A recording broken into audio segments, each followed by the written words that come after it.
Arkinasiya radiosi muxbiri yaqında turma vaziyatidan ma'lumot berish uchun Qashqar va Xotandagi aloqador idora organlariga telefon qilgan bo'lib, aloqador xodimlar turmaning o'rni va mangadigan yo'llar haqidagi savollarga javob berishni rad qilgan. Hatto Maralbeshidagi bir soqchi turmaning o'rni davlat maxfiyatligiga yotadiganligi, kimki birga turmaning adresini deb bersa, darhol berib uni tutqun qiladiganligini bayon qilgan. Ma'lum bo'lishicha, yaqinda vaziyatdan xabardor kishilardan biri Xotanning Keriya va Maralbeshidagi tumshuq turmalarda doirlarning mahbuslarni haddidan tashqari eg'ir emgakka selayotganligi va bu sababdan bir qism o'lim hodisalari kelib chiqayotganligini inkos qilgan.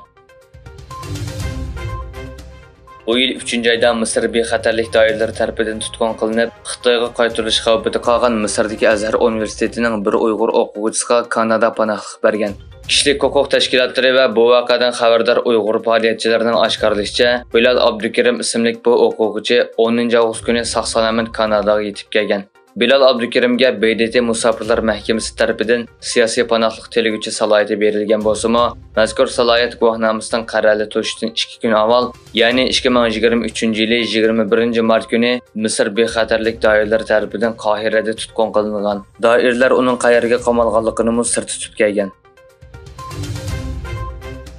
Egilenishicha, Xitoy banklari 2009-yili 7-oydan buyangi eng tuvan oylik qarz summasini tarqatgan bo'lib, bu dunyodagi ikkinchi chong iqtisodiy gavda deb qaralgan Xitoyda davlat ichi ehtiyojining ojizlashganligining yana bir belgisi bo'lib qolgan, hamda uzun muddatlik pul paxalligi besimning xavfini texmo oshirgan. Xitoy Xalq bankisi juma kuni yangi qarzning 7-oyda 345 milliard 900 million yuanga yetganligini e'lon qildi. Bloombergning qarashicha, iqtisodshunoslar buni aslida 780 milliard yuan deb mo'ljallagan. Umumiy mablag' yurishtirish innovatining qarz o'lchami oldingi oyda 528 milliard 200 million yuan bo'lib, mo'ljardan xilali to'van bo'lgan. Xitoy davlat bexatarlik ministrligi Amerika Markaziy axborot idorasi uchun josuslik qilgan deb gumon qilingan bir Xitoy fuqarosining fosh bo'lganligini e'lon qildi.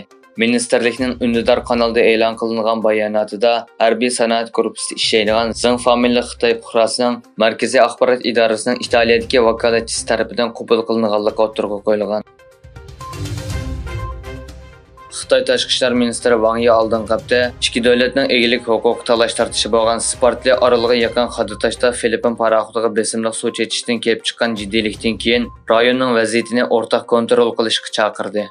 Xitoy Shinhua agentligining xabariga qaraganda, Tashqi ishlar ministri Wang Yi Singapur va Malayziya ziyorati jarayonida suhbatdoshlari bilan Janubiy dengizdagi vaziyatga baho bergan. Turkmeniston Tashqi ishlar ministri Rashid Meredov Turkmenistonning Yevropalik sheriklari bilan Kaspiy dengizidan halqagan turba qurilishini yo'lga qo'yishda davomli hamkorlik o'rnatishga tayyor ekanligini bildirdi.